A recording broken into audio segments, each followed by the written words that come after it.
We have Carlos Ferrando, who is the CEO of Kloska. Patricia Aymar, who's the Executive President and CTO of Venvirotech. And on live stream, we have Svanika, who's the co-founder and CEO of Repurpose Global. Welcome to you all. And before I ask you to introduce yourselves and what you do, I would love to also hear a bit about what motivates you. Like, why did you get into this business? I mean, water, I know, is an important topic, but from a personal point of view, what made you get into this? So, Patricia. we add to this topic by producing a complete biodegradable bioplastic. That is how we perform like a bottle that could be complete biodegradable and sustainable. And we do that because we believe in a real circular economy. What we do is to produce this biodegradable bioplastic from organic wastes. So this is our motivation, a circular economy. Our mission as a company is to improve the quality of life in the planet through the preservation of the environment. And also, from my side, I am a passionate in biotech. We are a biotech company, and that's my main motivation. Yeah. Brilliant. Wonderful. Hello. How about you, Good Carlos? morning. A pleasure to be here. Speaking about the why, no, which is from my point of view, maybe the most important at the end. We are in the same business. We have the same value. And it's about the pain we are feeling about what we are doing with our environment, no?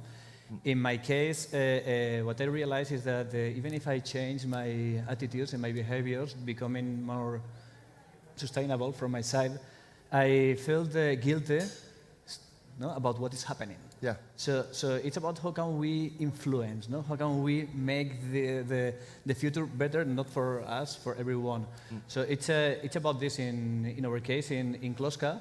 What we thought is that the best and the most exponential growth and the fastest growth will be influence on people, no?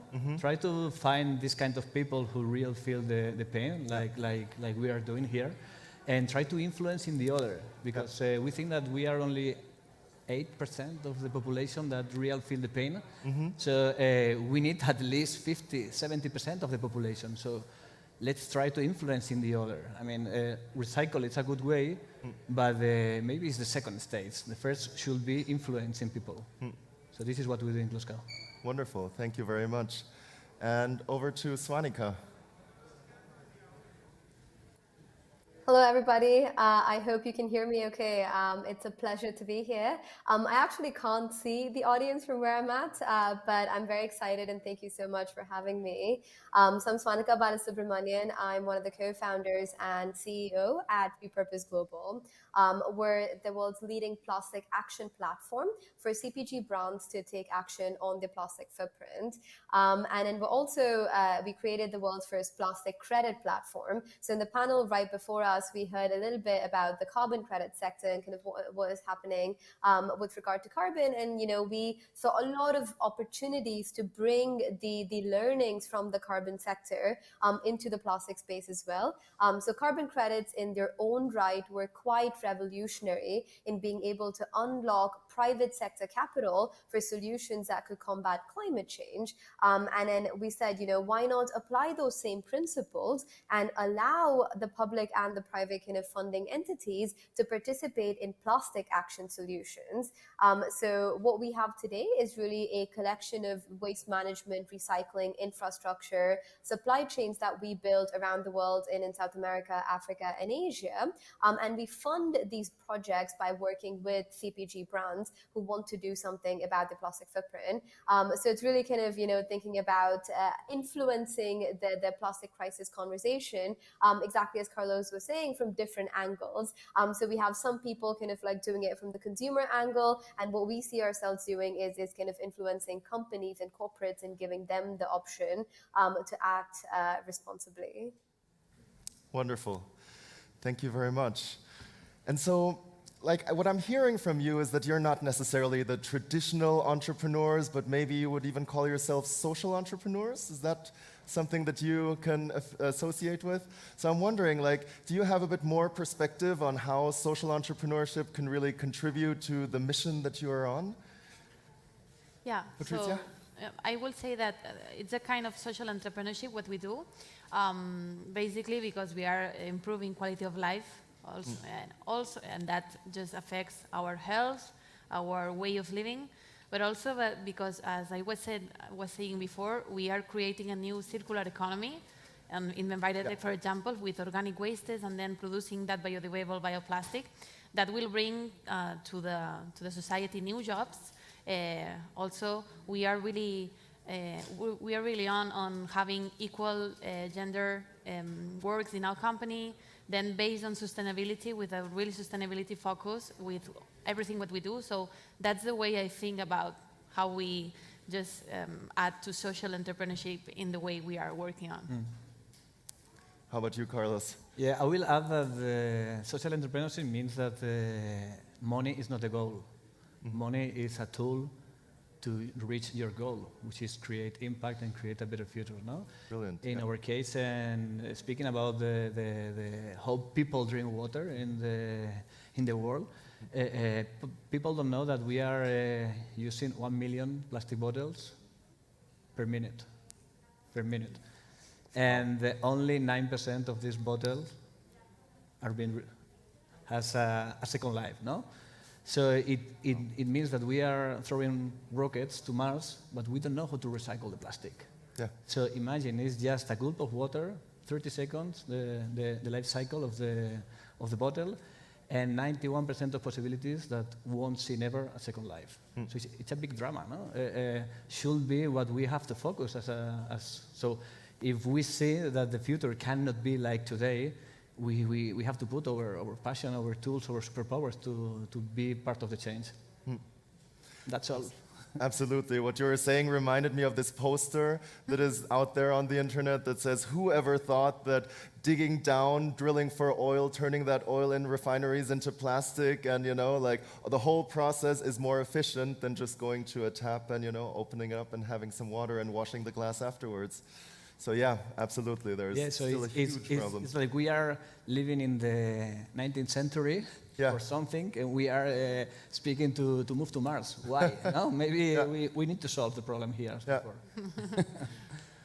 How about you, Swanika? Is social entrepreneurship something that you also identify with? And Yeah, most definitely. And I completely echo everything that has been said so far. And I especially liked what Carlos said about for us thinking about money and then funding as really a means to an end to create impact on the ground, because ultimately we all want the same goal. We all want less plastic leaking out into the environment. I just want to also bring in two extra dimensions into what we do over here.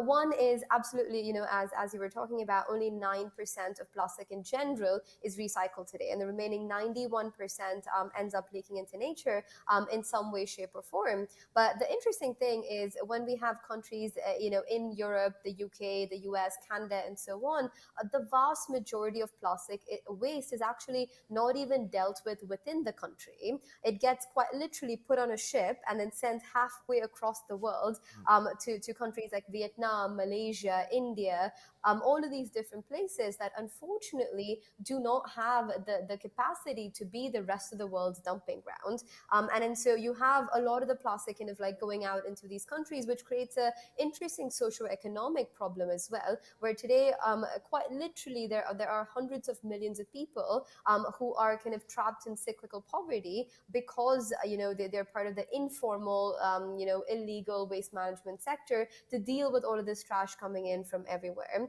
And I think by some estimates, up to 1 million people die every single year because of mismanaged waste that we send out there. And so you have, this environmental problem that is also causing the socioeconomic one. And so when we fix the environmental problem, not only are we safeguarding our marine ecosystems, not only are we protecting our natural biodiversity, at the same time, we're also able to provide livelihoods and increased income, jobs for all of these people that are otherwise in that informal sector. So every single plastic credit project that we built on the ground has a funding earmark. So every plastic credit basically is equal to 1 kilogram of additional plastic that we remove from the environment. And that could be by building recycling infrastructure, that could be by, incentivizing supply chains, but all of it also makes sure that at least 2% of the funding or so on goes into the socio-economic improvements of a lot of the workers that you see on the ground who are suffering because of our consumption. So that's really kind of what we think about, right? For all of us over here, we don't think twice when we, buy these plastic bottles over here for my little show and tell. But this is not only worse for the environment, it's also kind of creating a lot of socio-economic problems.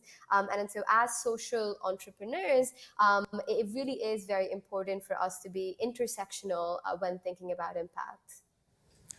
Wonderful. I'm glad you bring that up because all too often when we talk about sustainability, we're thinking about environmental sustainability.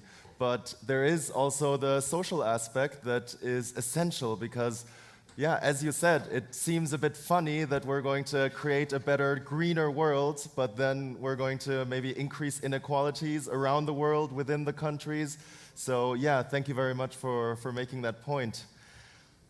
I know also a bunch of people who identify as social entrepreneurs, and sometimes it's not the easiest trajectory as well. And so I was wondering, what are some of the challenges as well that you're coming up against when you're trying to bring your product or your company out into the world? What are some of the barriers and what are some of the strategies that you've kind of developed to bring people on board and not say oh, this is all just, do-gooder stuff and charity and everything, but actually, as you said, that we're using money as a tool.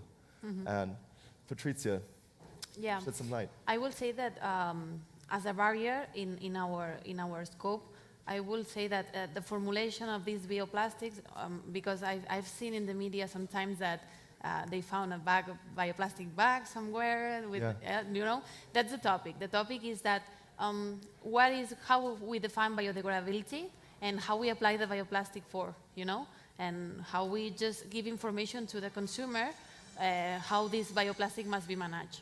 So that's a really big barrier that we are dealing with to solve because it's a problem and it must be solved in order to get the specific knowledge to people in order to know that if you have a bottle that is with bioplastic, you must manage correctly that, and that's what we are dealing for. Also, we are generating new formulations, new bioplastic formulations for solving in that way. And Carlos, you were talking about influencing people, Yep. What are the challenges or the barriers that you're facing when you're trying to do that? Yeah, it's super important, and because it's about psychology, about design, and about technology in our case. Let me explain what we are doing, because our goal is to reach partnerships and co-create and add value to big communities and big brands. This is what we are doing now. We are redefining how people find, transport, and drink water in the world. No? So today, when you are walking around the city, you are thirsty and you go to any place, you buy a bottle, you have a gulp, and throw away, thinking that will be recycled for the responsibility of the government or other company. So we are trying to give more convenience to this journey. So we create an app with the one you can say to the phone, I'm thirsty. The phone will locate you the closest fountain. Okay, and then we'll give you rewards every time you refill with a plastic waste, and every time your friends refill with a plastic waste, and creating like a marketplace inside our app to reward the people. At the end, is giving back the cost of the plastic, of the CO2, the cost of creating the bottle, and the cost of don't know how to recycle. No, so we create that. We create also a bottle as a fashion accessory. It's a bottle with a patent system that you can show. Nice. So you walk on the street and just in 1 second without shooting, you can say, okay, please don't throw plastic for drinking water. No? And now we are doing the digitalization of the water fountains. So these are the 3 pillars to change how people find and drink water in the world. No? So our goal with this big platform is to offer it for big communities, no? But we have a big challenge, like many other startups here, who is influence and add value to big companies. We are a brand of brands. With our other big communities, we are not able to make it alone. So this is today our big challenge. To work with Apple, with Google, with the biggest companies of fashion, with... All right, everyone here working for a corporate, please come and see these guys. Mr. Elon Musk, we are waiting for you. Yes. I'll call him later. And I'll Please, let him know. Also Branson, if you have... Yeah. But what I'm hearing also that is really wonderful, you're not just like getting people as consumers, but you're putting them into the shoes of kind of influencers because they don't only get points from themselves, but from their friends, right? Exactly. So if I sign up 1,000 friends, you know, like I don't need to go and get water myself, but they will do the job for me, actually. Look, it's the exponential mathematics. If you influence in 3 people in 1 hour, these 3 people in another 3 people in another hour, in 23 hours, all the humanity will reach this. You can dominate the world. In 1 day. All right, we're done. I mean, problem solved. However, if we do have maybe not a whole day and are not quite there yet, Swanika, over to you. What kind of challenges do you see and how are you tackling them? Yeah, that's a great question. I'm also just able to see the screen now, and I can see that I'm in a little box on the stage. But yeah, so I think it really is interesting for us because we work with a different sort of influencer. I guess for us, the influencers are the brands themselves who work with us, and so we have something called the plastic neutral certification, wherein a CPG brand comes in and they get to measure their plastic footprint, and they say, well, we're creating these chips packets and candy bars and so on that is putting out this amount of plastic, 100 tons of plastic into the environment. Well, now that we've measured it, let's think about a roadmap towards redesign and reduction. And then once we have done that, let's also think about offsetting some of that damage that we're doing to the ecosystem by funding the removal of that 100 tons of plastic that we put out there. So how do we also recover? So it's kind of like a combination of both, thinking about redesign and reduction for tomorrow, but also healing the damage that's already happened in the past. And that's happened kind of yesterday and today. That continues to happen as we get out there. And so when we think about working with a lot of businesses, oftentimes it's really interesting because Patricia, Carlos, what you are doing with consumer influencing is actually what drives the businesses to take action. Because anytime a consumer comes up to them and says, hey, why are you using plastic? I'm seeing all of these alternatives that are coming in that don't have plastic. Why aren't you doing something about it? All of these Instagram comments and people like emailing the people saying, why are you doing this? That's what drives these brands to come to, repurpose and say, well, we're getting this huge consumer awakening, this exponential awareness that's happening, and we want to do something. Tell us how to redesign our packaging. Tell us how do we recover? How do we kind of offset the plastic that we've already put out there? So a lot of the brand action, I think, to kind of a great extent is really driven by that consumer awareness that needs to come up and then ask them. It's almost kind of like we're voting with our dollars, right? Every time we make a purchasing decision, we're choosing the kind of brands we want to support as consumers. And so that becomes a very integral part when we think about this transition to a more circular economy, to a more sustainable economy, especially if we don't want to wait for governments and regulations to catch up to all of our problems, right? And so I think I see it as a very, intermingled type of solution. Yeah, that's an interesting point because you bring up governments and there's a whole bunch of players that we could think about who might be responsible for the plastic problem. And I'd just be curious, like, who do you see as responsible for kind of ultimately dealing with this problem? And probably it's not a single one, but maybe you can just share some thoughts on what can every one of these players really do to work together. Yeah, Patricia. it's a great question. So I will say that the first stage is the consumer, that they are buying these products and also the managing. Sometimes it's not correctly. I believe in self-criticism, and I think that the society needs to have more, better, I think my microphone, No, it's okay. I fell out, yeah. So I think that, as I was saying, the society is the first stage that I think that has contributed to this pollution. We need more education, more civism, and things like this. Then we have the brands that chose to have this plastic on the market. You know, they have several alternatives, and I think that will be great to explore. And last, the governments, they need to push more money into investigation, into new other alternatives for making that better. That problem solved. Yeah, I agree with Patricia. It's about the culture of the people, no? In our team at Kloska, we love the etymology of the words, no? And we use always a beautiful word, which is the consciousness. So the meaning of consciousness, it's a gift. It's con is together, scio is the knowledge, and nis is the action. So consciousness, reach a global consciousness, should be share a knowledge for everyone. So it's about share this culture with the people and have the feeling that we are co-responsible, no? And not the government, not the brands, not the materials. We have part of the action. We have part of the responsibility. So this is from my side the big challenge that we have. It's not a climate crisis. It's a social crisis. We can say that openly. Absolutely, yeah. Wonderful.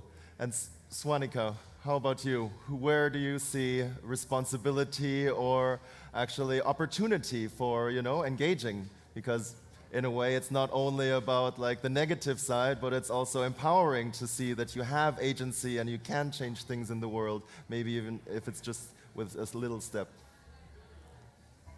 Yeah, and I definitely agree with everything that's been said so far, because I'm a huge believer of the fact that none of our social or environmental challenges have a silver bullet solution, right? That there's never going to be kind of like one single idea out there or one single action out there that suddenly it's like, poof, we've fixed the world. Plastic, the plastic crisis is all good and everybody go home, right? I think it's always going to be kind of like a toolkit where we need a series of different things to happen, and we need all of those series kind of like it's a single toolkit packed with many different solutions that all work together.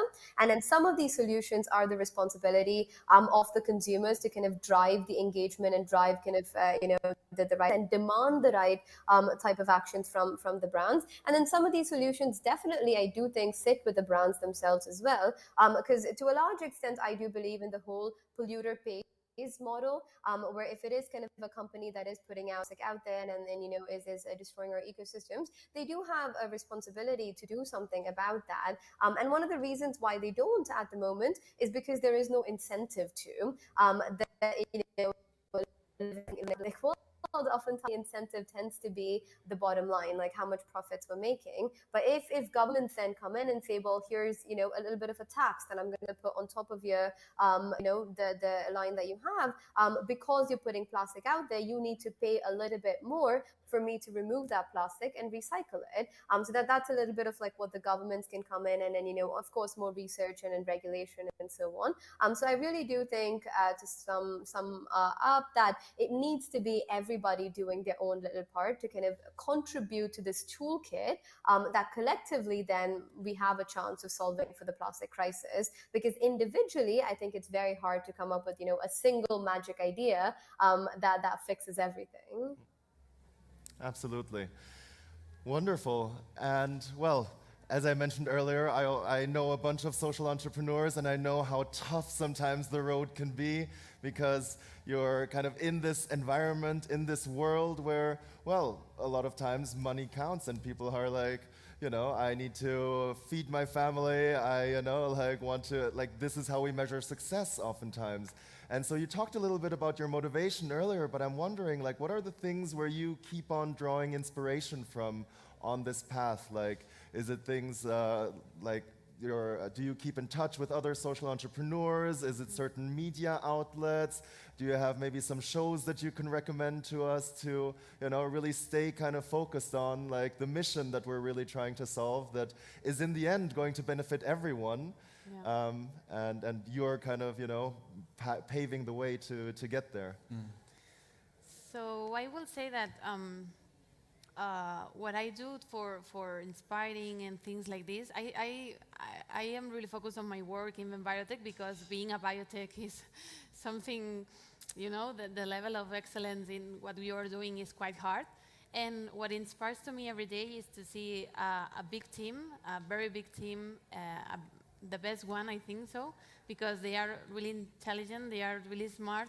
I think I surround myself with people that are better than me, and that's something inspiring, to know their stories, to know what their goals are, and to share that in the same company, because as you said, people have their lives, they have their work in, for example, in biotech, and that's great. That's for me inspiring. And also, I try every week to search about new things and the topics in the internet, and things about sustainability and plastics, and that's what we are dealing with. And I will say that I will highly recommend the media. I will say in my point of view about leadership, and because I think that the path it's quite large, and for fighting in this way. And I will say that we must be strong in this social entrepreneurship, and it's quite important to take care of people and do it great. Exactly. And I just want to say, I'm very sorry if you see us swatting here, but Yes, there is this there's a fly fly. that really, I Have think a she fly wants here. to speak. That's why she's trying to come to our microphones, but sorry, the fly is not solving any sustainability problems today, so we'd rather hear from Quite Carlos. annoying. I love your comments, Patricia. I would love to complement with. It's difficult to give advices to other people now, Yeah. but I will, from my perspective and from my experience, I started this company 8 years ago. Now I'm 44, starting to become with less energy, no, let's say. Yeah. So it's important. I will say first, red line: take care of yourself. Okay, when you're fighting for your purpose, sometimes you become a slave of your purpose, no? And you have this kind of obsession that you forget to eat, sleep, get friends, make exercise, read a book. You forget of everything because you are just focused on your obsession. So with this obsession, your superpowers are getting down. So first recommendation is take care of yourself. And the second one, I will say, and this is something that is a big opportunity. Let's say that our environment, entrepreneurship, it's open people, no? But we can see many selfish entrepreneurs that have their own focus. I have to grow my company. Please don't touch me now. And I will say that because maybe the social entrepreneurs have this wide point of view, no? So I really find a lot of help in other people, in other social entrepreneurs who really want to help. When you have, for example, emotional problems, you can be open. Hey, please, I need help. For example, last year was not sure for you, but for us was quite difficult with the team, with emotions, with finance, with everything. No, so many people is open to help you. So ask for help to other people. Find your tribe and ask for help. Wonderful. And Swanika, how about you? What keeps you going, and where do you get your energy and inspiration from on the journey? Yeah, definitely echoes so much of what has already been said. And I think specifically talking about social entrepreneurs, I think it's also easy for us to get disillusioned sometimes just by looking at the magnitude of the problem, right? Sometimes you're coming out there. So for us at Repurpose, for example, we remove 11 million pounds of plastic waste annually from the environment. And I get excited about that. And then you turn around and I just did a quick calculation. In the 30 minutes that we've all been talking today, over 16 million kilograms of plastic waste has been created. And then so you just kind of think about the magnitude, the size of the problem. And then you say, well, am I really moving the needle forward? And then how do I kind of keep going? Is this worthwhile, or is this problem just too big to solve? And I think that's a problem. I think that's very unique to social entrepreneurs because we're so mission driven and we really want to make a dent in the whole crisis. But I think what really helps me is celebrating the small wins, is being able to see the value in each small win that you're able to create, because it really is, the mountain is never conquered in one step. It's a series of different steps that get there. And while, it might be imperfect right now, it still means we're better today than where we were yesterday, right? And I think it's really important to keep celebrating the small wins, even if the big picture, the road ahead looks really far away. I like that. Take care of yourself, celebrate the small wins, surround yourself by people smarter than you, which I have definitely done today, so thank you very much. Yeah, those are really great tips, I think. We're kind of coming up to the end of our panel, but I just wanted to ask you, you mentioned it, that we've had a tough year. I think all of us can relate to this, difficult times during the pandemic. Besides wishing for this to become a bit more normal somehow, what would your wish be for 2022 if you kind of could put out a wish to the universe and say if this would happen, I would sleep a little bit better at night? That's a difficult question, eh? Let me think about it. Right. You have the answer already? More or less, but it's a strange answer. In our case, when your purpose is influencing people, we are 7.7 billion people in the world, no? So you don't have a limit, no? You don't have a limit. So in 2022, we want to change the mindset of 5 million people, no? Nice. And this is how can we reach that 5 million people understand that drink with plastic waste is obsolete thanks to Kloska, no? Yeah. This will be a good project for us, but I'm sure when we reach 5 million people, we will need 50. And we will need, so it never ends. So this is an open invitation for these communities of millions of people that we are here to add value and to inspire others. Wonderful. And yeah, it seems like really there is not the goal is the journey, right? And it's not necessarily that we're going to arrive at some point, because then there will always be more kind of to go and exactly. Add value and enjoy the way, no? Wonderful. Patricia? Yeah. For 2022, I will say at a professional level to have our bioplastic in the market in big quantities. Nice. And in the world, I will say that I would like, in a very specific scope, I would like to see people increasing their separation of the organic waste, the management, and to get it correctly, to get people involved and working, as a society for having all the wastes that we generate better collected, better separated. I think that that's an early point, or a point that is really important to go ahead. Wonderful. Over to you, Swanika. What is your wish for? Yeah, this is a very difficult question. I want too many things, but I think on a professional level, I think with Repurpose, definitely the goal would be to kind of grow the plastic neutral platform, get more brands involved, get more funding for projects that we're creating on the ground.